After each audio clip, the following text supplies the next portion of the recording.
After 42 hours of rain, we are finally getting a break. It's giving us a look at what was left behind, which is often water where it's not supposed to be.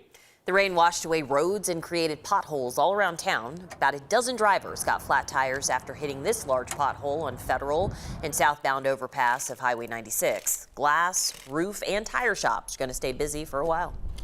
Green Valley Ranch Golf Club has got aqua golf going on today. They weren't even able to get to some areas to assess the damage because the water was too high. They expect they'll be closed for the rest of the weekend. But for now, the folks who live around there have both golf course and lakefront property.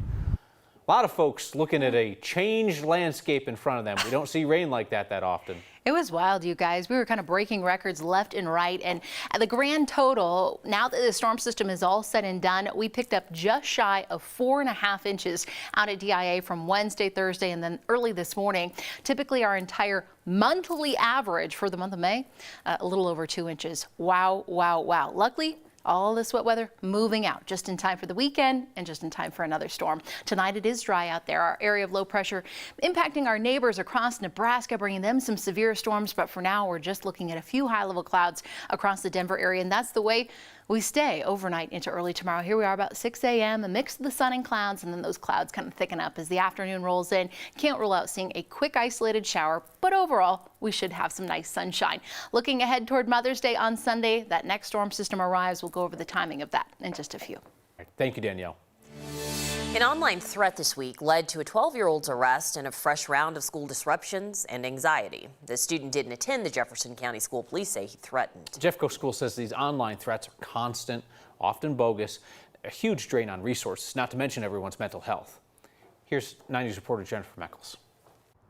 On May 10th, our investigators, our police department received a safe to tell tip of a threat to Creighton Middle School. Police say some kids did the right thing by reporting something that felt wrong. They felt that there was a threat coming from a student who had posted over social media a firearm. Police figured out that gun wasn't real, and the 12-year-old wasn't a Creighton student, not even a JeffCo student, but a DPS one, according to JeffCo Schools. He was arrested Thursday night. This comes at the end of a school year marked by threat after threat. Some real, many more fake. I don't think that the kids realize the trauma and the anxiety that causes because of how we are aware of what's going on. And so, and one thing is I don't think they're aware of the resources that it does take and how seriously we take that and how many people we have working to solve those. JeffCo Schools said this was one of about 20 threat tips the district and police investigated the past 3 weeks. All the others unfounded. It never flows like a normal school day from them because you're using all your resources, you're losing kids, people are distracted. John Thanos is principal of Chatfield Senior High School, not a part of this week's threat. But like any other school leader today, he is witness to and frustrated by the disruption and the anxiety that always follows. It can derail an entire day very, very quickly. And these things pick up so much steam that you'll have so many parents coming to pick up their kids. The call lines will be flooded. It's once that starts to unravel in that way, it's really hard to ravel it, to bring it back in and to have a normal school day for the remainder of the day. John says the students are constantly sharing stuff online, no surprise, but sometimes it's not even that they're moving around the actual threat on social media, but sharing all their responses to it, which can fuel even more panic. Both the district and police tell me that a lot of times these threats are just pranks. These kids have no clue the actual ramifications, the consequences of what they think they're doing on social media. Yeah, how could they when they're this young, 12 years old in this case? Exactly. I don't know how many 12-year-olds fully grasp that, the whole picture here, so.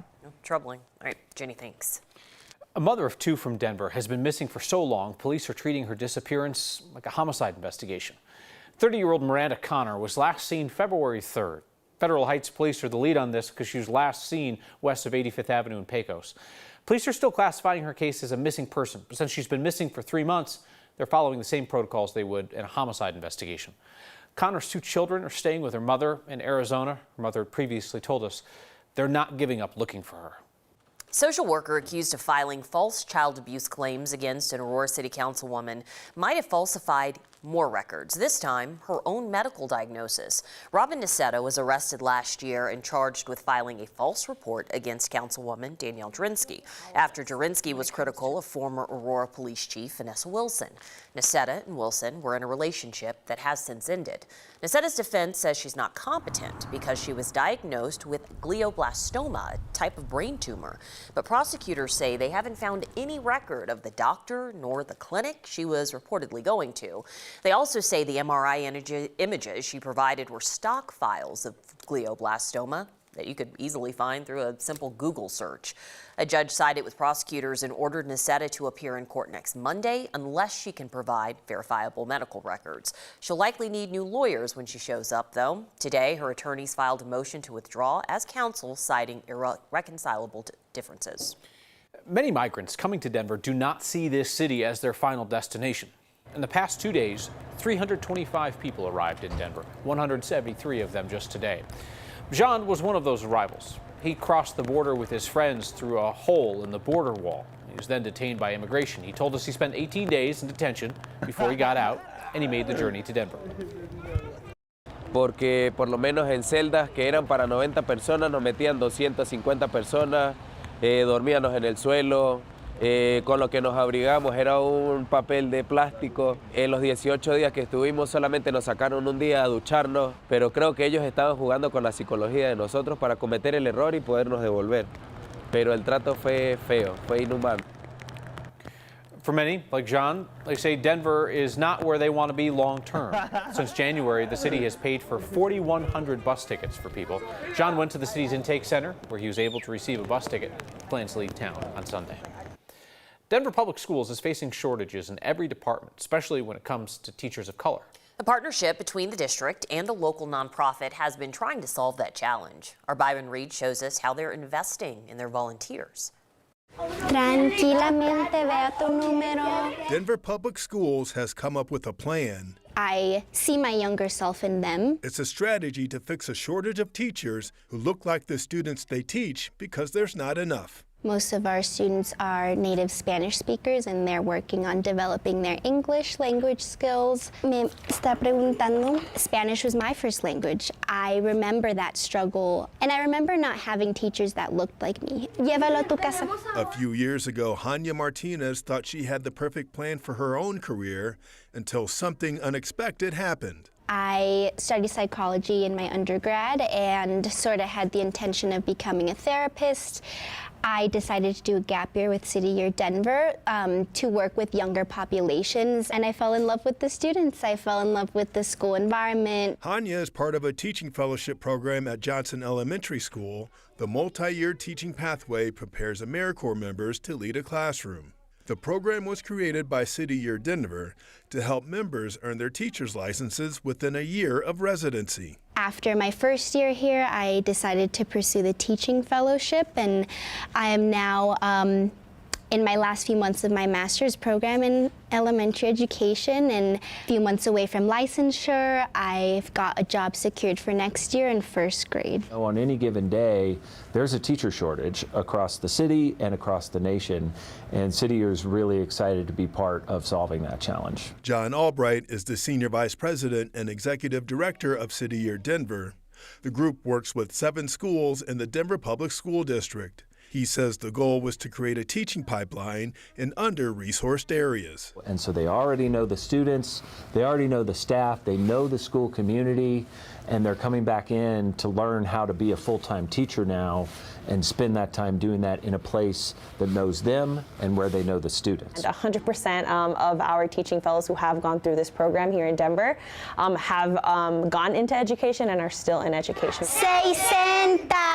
And even though teaching wasn't in her original plan, Hania says her passion has always been to make a difference. They say, you can't plan life out too much because you'll never know what you might experience, and I definitely did not ever foresee that I would have a career in education. For 9 News, I want to inspire them. I want to be that role model, and it pushes me to step up. I'm Byron Reed.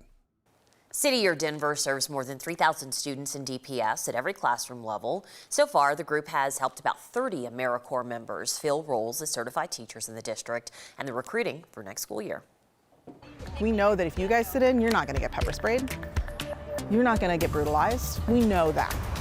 A group of white mothers knows they have privilege, and they're using it to fight guns in Colorado.